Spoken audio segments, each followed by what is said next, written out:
قربان جائیں۔ نوجوانوں ذرا غور کرنا، میرے نبی کریم صلی اللہ تعالیٰ علیہ وسلم کے بارے میں حضرت عائشہ صدیقہ فرماتی ہیں کہ عرب کی کواری لڑکیاں بڑی حیا والی ہوتی تھیں، لیکن اللہ کے پیارے رسول صلی اللہ علیہ وسلم عرب کی کواری لڑکیوں سے بھی بڑھ کر حیا والے تھے۔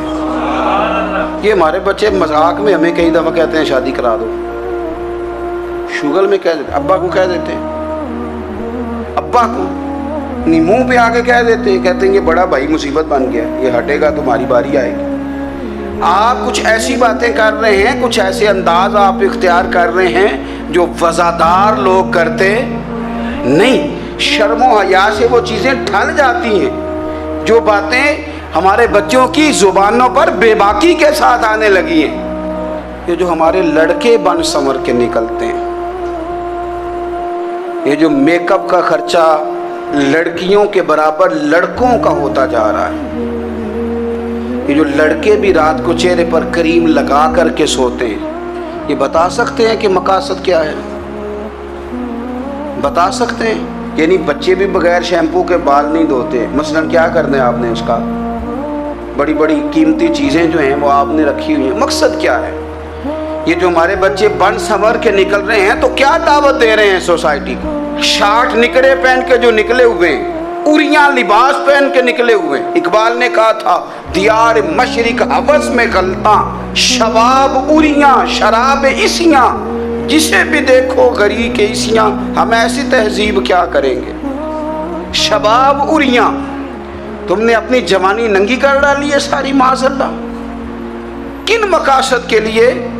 میں وہ اعداد و شمار بتا نہیں سکتا۔ ہمارے ہاں گند سستا ہو گیا ہے، لوگوں نے گناہ تک پہنچنا آسان بنا دیا ہے۔ آپ دیکھ لیں گندگی دروازے پہ اور گند موبائل میں، کیسے بچائیں ان بچوں کو؟ کیا کریں؟ کلیجے پھٹتے، کبھی باتیں سوچتے ہیں تو سوچتے ہیں آنے والی نسل کو کہاں لے جائیں، کہاں چھپائیں، کیا ایسا کریں کہ یہ بچ جائیں۔ خدا را قربان جائیں حضرت عثمان غنی پر۔ مصنف ابن ابی شیبہ میں صحابہ فرماتے ہیں حضرت عثمان غنی نا بڑے مالدار تھے۔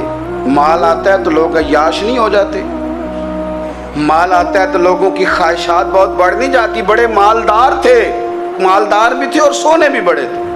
حضرت اسامہ بن زید کہتے ہیں میں نے زندگی میں اتنا سونا بندہ نہیں دیکھا جتنے حضرت عثمان غنی خوبصورت تھے، پیسہ بھی حسن بھی، لیکن فرماتے ہیں کہ حضرت عثمان غنی سب سے بڑھ کر اپنی شرمگاہ کی حفاظت کرنے والے اور سب سے بڑھ کر صلہ رحمی کرنے والے، رشتہ داروں سے اچھا سلوک کرنے والے، حیا والے، شرم والے، پاکیزگی والے۔ آپ کا ذہن ہے، آپ صبح اٹھتے ہی ذہن بنا لیں کہ میں نے آج اتنا سبق پڑھنا ہے، آج اتنی تفسیر دیکھنی ہے، اتنی عبادت کرنی ہے، فلانی نعت میں نے دیکھنی ہے، فلاں خیر کا کام کرنا ہے، فلاں آدمی کے ساتھ نیکی کرنی ہے۔ صبح ذہن بنا لیں، آپ کا ذہن وہی کام کرنے لگے گا۔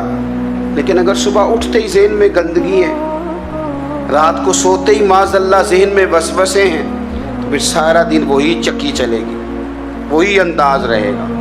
تھوڑا سا آپ کو اس کی نگرانی کرنی ہے، تھوڑا سا۔ فحاشی، عریانی یہ تیزی سے پھیل رہی ہے، تیزی سے گندگی لوگ کشید کر کے لاتے ہیں۔ اور حیا کا مطلب صرف اتنا ہی نہیں ہے آپ زنا اور بدکاری سے بچیں، آپ اپنی زبان کو بھی حیا والا بنائیں۔ کوئی کچا کمزور جملہ، گندی بات، گالی کبھی بھی زبان پہ نہ آئے، آپ کا انداز حیا والا ہو۔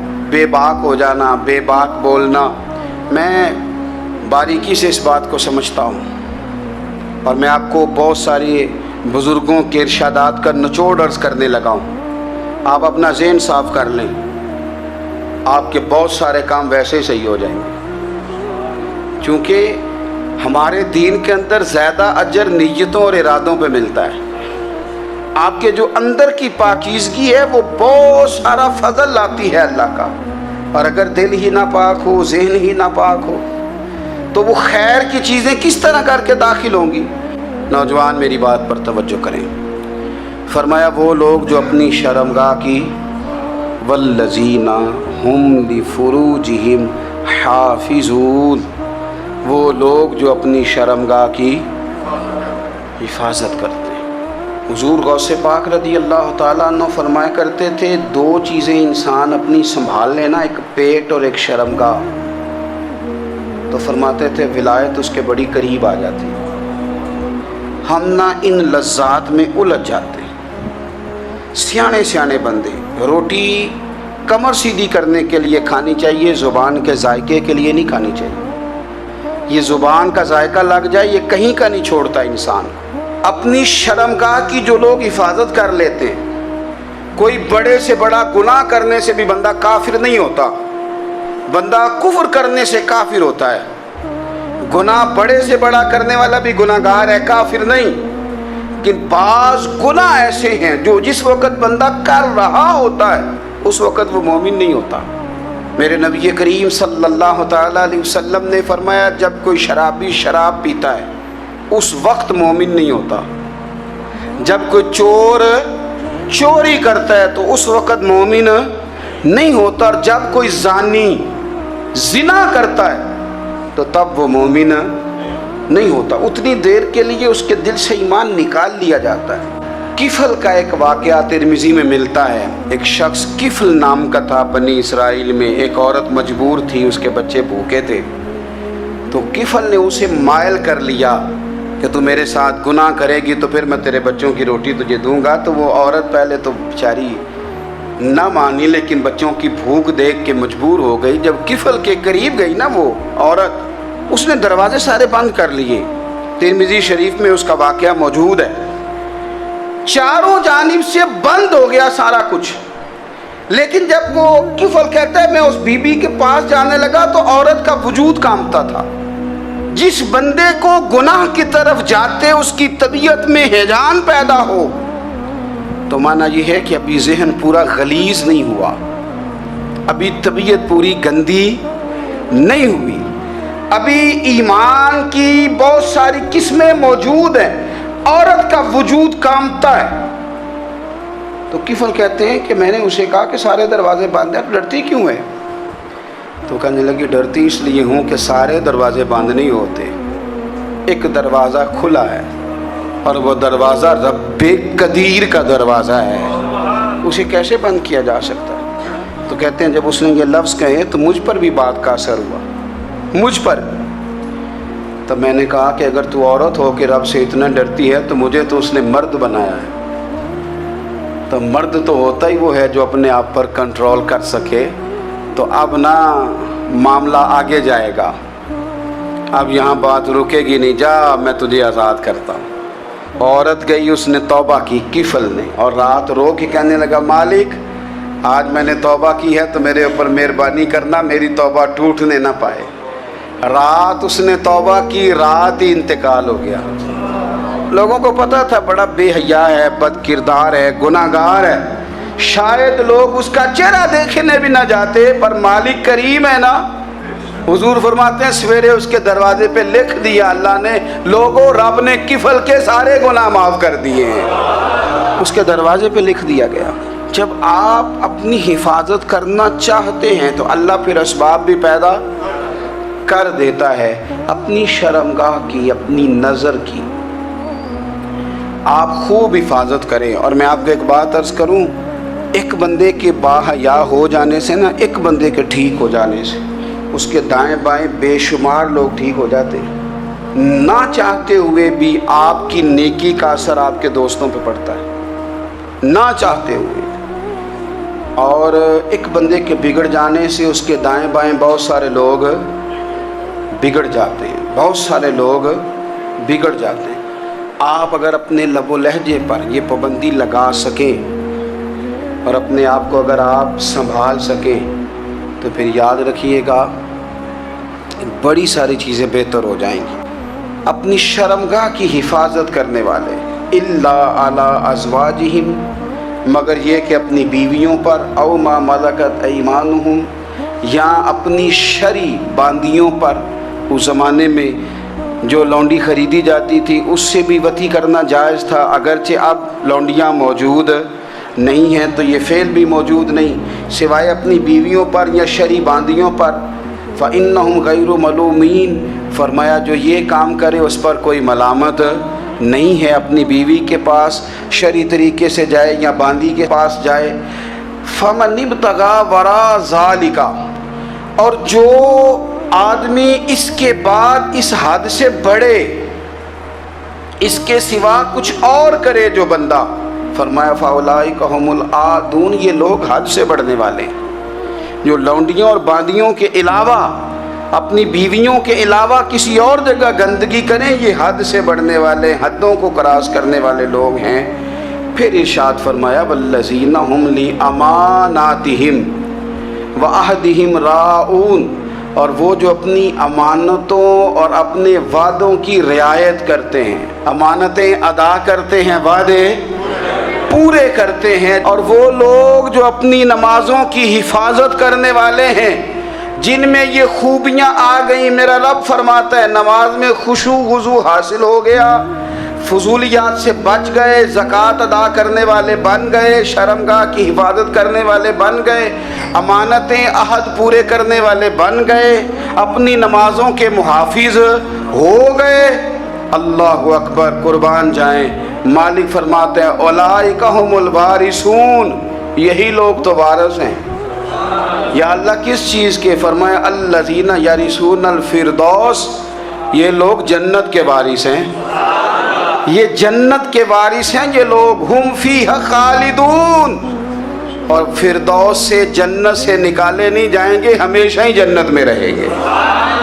یہ آیات اللہ کا مطالبہ بھی ہے، یہ آیات صحابہ، اہل بیت، اولیاء اللہ، ان تمام کی سیرت کا اخذ بھی ہے، اور سب سے بڑھ کر سیدہ عائشہ صدیقہ فرماتی ہیں یہی تو آیات ہیں جنہیں اچھی طرح سمجھ لو گے تو تمہیں مدینے والے کے اخلاق بھی سمجھ میں آ جائے گا، حضور کے اخلاق بھی تمہیں سمجھ میں آئے۔ بڑے غور کے ساتھ سورہ مومنون کی ان ابتدائی آیات پر غور کرنا چاہیے۔ رب فرماتا ہے قد افلح المؤمنون، تحقیق مومن کامیاب ہو گئے۔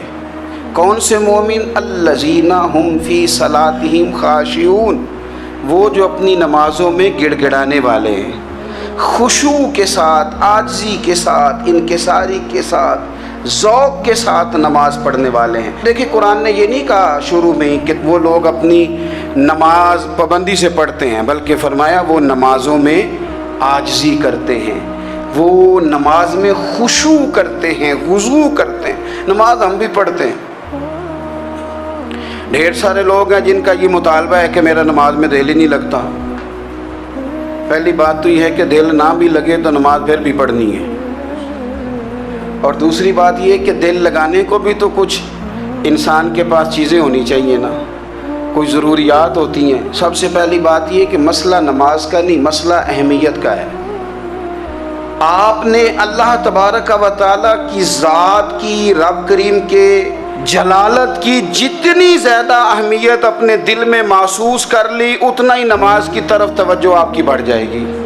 آپ سادی سی مثال ہے، غور کر لیں، جتنا آپ اپنے استاد کو پروٹوکول دیتے ہیں، جتنی عزت کرتے ہیں، اتنا ہی وقت پہ آپ ان کے پاس پہنچ بھی جاتے ہیں۔ اگر آپ کے دل میں اہمیت نہیں ہے تو آپ ٹال دیں گے، اور جس استاد کی اہمیت ہے اس کے فون کی گھنٹی بجتے ہی فون بھی اٹھایا جائے گا، اور بات پوری مکمل بھی نہیں ہوگی تو کہا جائے گا جیسے آپ کہیں گے، اور جو وقت وہ دیں گے ان سے 10 منٹ پہلے پہنچنے کی کوشش بھی کی جائے گی۔ بس سمجھ لیں دل لگنے نہ لگنے کا مسئلہ نہیں، اہمیت کا مسئلہ ہے۔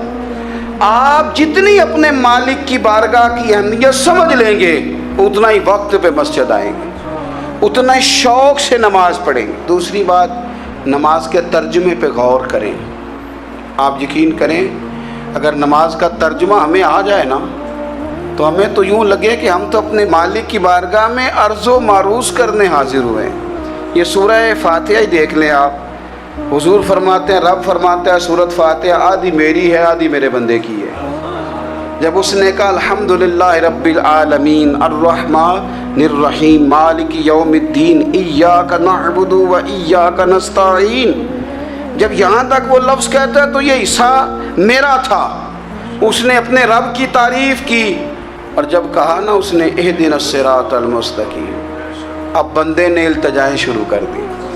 اس نے کہا کہ مالک بھی تو ہے, رحمان بھی تو ہے, رحیم بھی تو ہے, عبادت بھی تیری کرتے ہیں تو مدد بھی تو تجھی سے مانگنی ہے نا. اب مہربانی فرمانا اہدنا الصراط المستقیم, ہمیں سیدھا راستہ دکھا دے. صراط الذین انعمت علیہم, ان لوگوں کا راستہ دکھانا جن پر تو نے انعام کیا ہے. غیر المغضوب علیہم ولا الضالین, ان کے راستے پہ نہ چلانا جن پر تیرا غضب ہوا, جو گمراہ ہو گئے ان کے راستے. تو نماز میں جب ترجمے پر آپ کا غور ہوتا ہے تو آپ کا تو دل خود بخود لگ جاتا ہے, شوق بڑھ جاتا ہے آپ کا. تو اتنی چیزیں ہم زندگی میں یاد کرتے ہیں, تو اگر ترجمہ بھی نماز کا یاد کر لیں اور پھر شوق سے پڑھیں تو آپ یقین کریں طبیعت کھینچی چلی آئے گی. ہمارے یہاں کچھ لوگ نماز پڑھتے ہیں پر بڑی لاپرواہی سے پڑھتے ہیں, کبھی ادھر دیکھتے ہیں کبھی ادھر دیکھتے ہیں, کبھی بال سہلاتے ہیں. وہ میں نے دیکھا ہے سجدے جا رہے ہیں تو سیانے سیانے بندے کبھی کپڑے کو چھیڑ رہے ہیں, کبھی جگہ کو چھیڑ رہے ہیں. میرے نبی کریم صلی اللہ تعالیٰ علیہ وسلم نے فرمایا ان لوگوں کا کیا حال ہے جو اپنی نماز میں نظریں آسمان کی طرف اٹھاتے ہیں, رکوع سے اٹھے تو اوپر دیکھنا شروع کر دیا, کیا حال ہے ان کا. اور پھر حضور نے ایک موقع پر تو سختی فرمائی, فرمایا جو نماز پڑھتے اپنی نظریں آسمان کی طرف اٹھاتا ہے وہ باز آ جائے, ورنہ ایسا نہ ہو کہ رب اس کی آنکھیں ہی چھین لے. وہ باز آ جائے اس کام سے. خشوع کے ساتھ نماز پڑھے, عاجزی کے ساتھ نماز پڑھے, اس کا دل لگا ہوا ہو نماز کے اندر. میرے نبی پاک صلی اللہ تعالیٰ علیہ وآلہ وسلم کے غلام حضرت انس بن مالک رضی اللہ تعالیٰ عنہ فرماتے ہیں کہ رسول پاک صلی اللہ علیہ وسلم نے مجھ سے فرمایا تھا کہ بیٹے نماز میں ادھر ادھر دیکھنے سے بچو, کیونکہ فرمایا نماز میں ادھر ادھر توجہ کرنا یہ بندے کو ہلاک کر دیتا ہے. ہلاکت ہے اس میں اگر تم نے ادھر ادھر توجہ ہوگی. نماز تم مالک کی بارگاہ میں کھڑے ہو اور تم دیکھ ادھر ادھر رہے ہو. تو ایک تو نماز عاجزی کے ساتھ. پھر فرمایا والذین ہم عن اللغو معرضون, وہ لوگ جو فضول باتوں سے, لغویات سے اپنا منہ پھیر لیتے ہیں, فضولیات سے. ہمارے ہاں نا بہت سارے لوگ ایسے ہیں جو بلا وجہ ان چیزوں میں دلچسپی لیتے ہیں جو ان کے مطلب کی نہیں ہے. ان کے مطلب کی مطلب آپ کسی سے ملنے کہتے ہیں کیا حال ہے, ٹھیک ہے جی. بچوں کا کیا حال ہے, ٹھیک ہے. بچے کتنے ہیں؟ تو بھئی آپ کو جب پتہ ہی نہیں تھا کتنے ہیں تو حال کیوں پوچھا آپ نے؟ آپ کرتے کیا ہیں, آپ کا بڑا بھائی کیا کرتا ہے, چھوٹا بھائی کیا کرتا ہے, ابا جی کیا کرتے ہیں. تو یہ آپ کے مطلب کی بات نہیں. آپ مطلب کی مقصد کی بات کریں, بے مقصد باتوں میں الجھنے کی ضرورت نہیں ہے. دیکھیں اپنا ادارہ میں چلاتا ہوں, اپنا گھر آپ چلاتے ہیں, اپنی ڈیوٹی آپ کرتے ہیں. آپ کو زیادہ بہتر پتہ ہے کہ آپ اپنا گھر کیسے چلا رہے ہیں. مجھے زیادہ بہتر پتہ ہے کہ میں مدرسہ مسجد, مجھے زیادہ بہتر پتہ ہے اس کے اندر کون سی اصطلاح کس طرح کرنی ہے. یہ مجھ سے زیادہ بہتر کوئی بندہ جانتا نہیں. اب ہم کیا کرتے ہیں, جب ہم دوسرے کے کام میں مداخلت کرتے ہیں تو دو نقصان ہوتے ہیں. ایک تو اس کے ساتھ ہمارا رائے کا اختلاف ہو جاتا ہے, اور دوسرا ہمارے اپنے بہت سارے کام رہ جاتے ہیں کیونکہ ہماری توجہ ہی دوسرے کی جانب تھی. اپنے بڑے سارے کام رہ جاتے ہیں. اس لیے بہت ساری ایسی چیزیں ہیں جن میں بلا وجہ کوئی مقصد نہیں. ہم پرانے لوگوں سے باتیں سنا کرتے تھے, ہمارے بزرگ کہا کرتے تھے جڑے پنڈ جانا نہیں, جڑے پنڈ جانا نہیں ہوتا راہ پوچھنے دی کی لو. لغویات میں نہ الجھے, فضولیات میں نہ الجھے, یعنی ٹو میں رہنا, ٹو میں. آپ یقین کریں میں نے پرسنلی طور پہ اس چیز کو محسوس کیا ہے کہ ہمارے بہت سارے اہم حقوق صرف اس لیے مس ہوتے ہیں کہ ہماری اپنے سے زیادہ توجہ سامنے والے پہ ہوتی. سامنے والے میں نے دیکھا بڑے بڑے عجیب سوال اور بڑے بڑے انوکھے سوال, مطلب یہ کہ اتنی لمبی چوڑی, اور لوگوں کو بڑا پتہ ہوتا ہے یہ فلاں آدمی جو ہے اس کے بچے کتنے ہیں, وہ بیاہ کہاں پہ ہیں, کس کس علاقے میں ان کی شادیاں ہوئی ہیں. اتنی تفصیلات کی ہمیں ضرورت نہیں ہے. ہم سے تو ہمارے بارے میں پوچھا جائے گا. تو ہمیں اپنا معاملہ بڑا صاف ستھرا. دیکھیں کیا سونی بات کی مدینے والے رسول نے, قربان جائیں حضور کے جملوں پر. ایک شخص نے پوچھا حضور سونا اسلام کون سا ہے، خوبصورت مسلمان کون ہے؟ تو نبی پاک صلی اللہ علیہ وسلم نے فرمایا وہ خوبصورت مسلمان ہے جو بات اس کے مقصد کی نہیں بے معنی ہے وہ بات وہ چھوڑ دے، بے مقصد باتوں سے الجھنا جو بندہ چھوڑ دے وہ مسلمان بڑا سونا مسلمان ہے۔ ہم کمزور اس لیے ہوتے ہیں کہ ہماری توجہ زیادہ دوسروں کی باتوں پر پڑتی ہے۔ کچھ چیزیں ایسی ہوتی ہیں جو ہم نہ فراخ دلی سے بانٹتے ہیں، اور کچھ چیزیں ایسی ہوتی ہیں جو مجبور ہو کر ہم دیتے ہیں۔ کئی دفعہ ایسا ہوتا ہے کہ سامنے والا کچھ زیادہ تکلیف میں ہوتا ہے اور ہمارے پاس بھی وسعت نہیں ہوتی، لیکن زیادہ اجر اسی بندے کو ملتا ہے جو تھوڑی تکلیف برداشت کرے اور سامنے والے کی تکلیف کو دور کرے۔ مدینہ منورہ میں نا قحط پڑ گیا تھا، غلہ نہیں ملتا تھا، تو قحط کے زمانے میں لوگ نا پھر چیزوں کو مہنگا کر کے بیچتے ہیں۔ ہمارے ہاں ایک طرف چینی کی لائنیں لگی ہوتی ہیں اور دوسری دفعہ چھاپا پڑتا ہے، پورے کے پورے گودام بھرے ہوئے نکل آتے ہیں، لوگ مصنوعی قلت پیدا کر دیتے ہیں۔ حضرت عمر فاروق رضی اللہ تعالیٰ عنہ کے زمانہ نور میں قحط پڑ گیا تھا، گندم کا دانہ اس طرح ہو گیا تھا جس طرح سونا ہے۔ سیدنا عثمان غنی رضی اللہ تعالیٰ عنہ کے نا بہت سارے اونٹ غلے کے بھرے ہوئے مصر سے آئے، اور لگتا یوں ہے کہ وہ شخص آپ ہی کو غلہ دیتا تھا، کسی اور کو دیتا بھی نہیں تھا، جو اونٹ بھر کے اس نے لیے۔ تو مدینہ منورہ کے اندر جب وہ مال پہنچا نا، آپ کو بتانا یہ چاہ رہا ہوں کہ ساری تجارت بندوں سے نہیں کرنی چاہیے، کچھ اللہ سے بھی کرنی چاہیے۔ رب سے جو بندہ تجارت کرتا ہے وہ بڑا کامیاب ہوتا ہے۔ وہ غلے سے بھرے ہوئے اونٹ آپ کے پہنچ گئے تو تاجر آئے، انہوں نے آگے کہا عثمان ہم کھول کے نہیں دیکھتے کہ اندر مٹی ہے کہ سونا ہے، اور یہ بھی نہیں پوچھتے آپ نے کتنے کا خریدا ہے، آپ کی زبان پر اعتبار ہے، آپ نے جتنے کا مال لیا ہے نا ہم ڈبل دیتے ہیں، آپ ہمیں دے دیں۔ آپ فرمانے لگے نہیں مجھے زیادہ نفع ملتا ہے۔ انہوں نے کہا 2 گنا، فرمایا نہیں زیادہ ملتا ہے، کہا 3 گنا، فرمایا زیادہ ملتا ہے۔ وہ کہنے لگے اس سے زیادہ تو کوئی تاجر ہے ہی نہیں جو زیادہ دے، فرمایا بس مجھے ملتا ہے نا۔ کہا کتنا ملتا ہے؟ فرمانے لگے لگتا ہے کہ اگر وہ تاجر زیادہ کرم نوازی کرے تو 700 گنا تو دے گا ہی، اور باقی کریم ہے۔ انہوں نے کہا جی نہیں اتنا نہیں ہم دے سکتے، پھر آپ بیچ لیں۔ یہ بات ہی سمجھ میں نہیں آتی۔ لوگ چلے گئے تو حضرت عثمان غنی مال اٹھا کے مسجد کے دروازے پہ لے گئے، جا کے کہنے لگے اے عمر اعلان کر دیں جس غریب کو گندم کی ضرورت ہے، آسانی کے دور میں نہیں دقت کے دور میں، جب لوگوں کو مل نہیں رہی چیز، جس کو ضرورت ہے وہ آئے اور آ کے لے جائے۔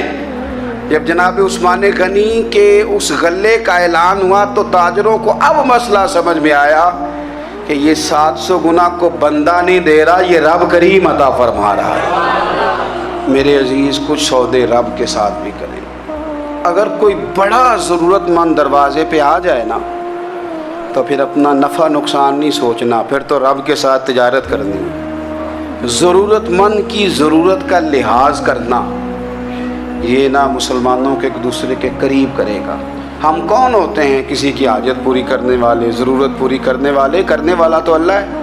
تو اگر رب ہمیں کبھی وسیلہ بنائے، ذریعہ بنائے، تو پھر ہمیں ذرا نا خوش دلی سے بننا چاہیے، ذوق اور شوق سے بڑھنا چاہیے، پھر ہمیں کمزور نہیں پڑنا چاہیے۔